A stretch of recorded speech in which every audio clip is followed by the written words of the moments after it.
When working in a digital cloud environment such as Google Drive, it's very important to know where things are and where they should be. This is beneficial for your own thought processes, but it's also very important for your organization in order to promote effective collaboration and in managing their intellectual property. In Google Drive, there are three areas we need to focus on when we're thinking about where we may have access to files. And you can see this on the left-hand side. You've got your My Drive, your shared drives, and your shared with me. Now bear in mind we're talking about a work environment because shared drives won't be available on a personal Gmail account. So first of all, let's look at the My Drive. This is an area where you own all of the files and folders in there. The only way that other people have access to this is if you have shared it with them. So this is your area.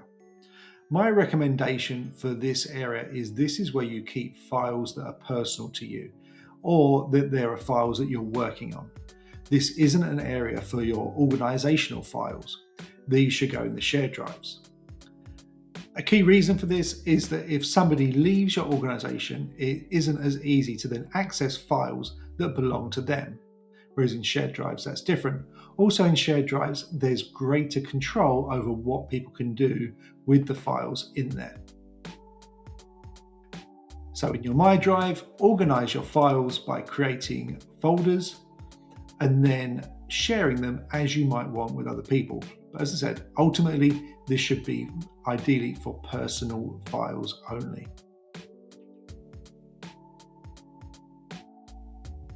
So if your My Drive is for personal files, then the shared drives are for your organizational and work-related files.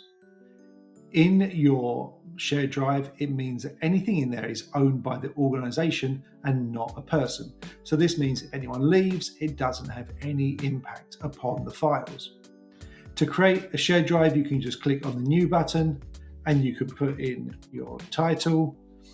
And then once that is created, you can go in and then add members. So if I click Manage Members here, then I can add other people into this drive, meaning they have access to everything in that shared drive. Therefore, you need to, again, make sure that you are giving them the relevant levels of access to that drive. If I click on this, you can see there's the viewer, commenter view as with My Drive files, but then it's a little different here for the editor. You have a contributor and a content manager. The key difference is whether they are able to move and delete files, so you can restrict that ability. You then also have the manager who can manage the content, people and settings. My recommendation is that you'd have at least 2 managers in the shared drive in case someone leaves.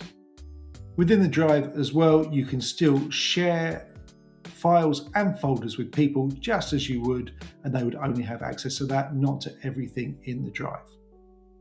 As I said, you have greater control in shared drives over what people can do. One of these is whether everyone can create a shared drive. You can choose here whether only admins can do it or whether everyone can. Within an education environment, I would make sure that students are not able to create shared drives. But just because they can't create them, that doesn't mean they can't use them using the drives that you've created for them.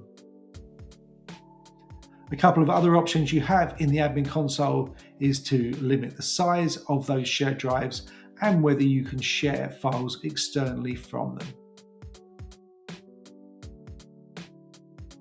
The last thing we're going to look at is the Shared With Me area. Now there isn't much you can do here because these are just links to files that other people have shared with you.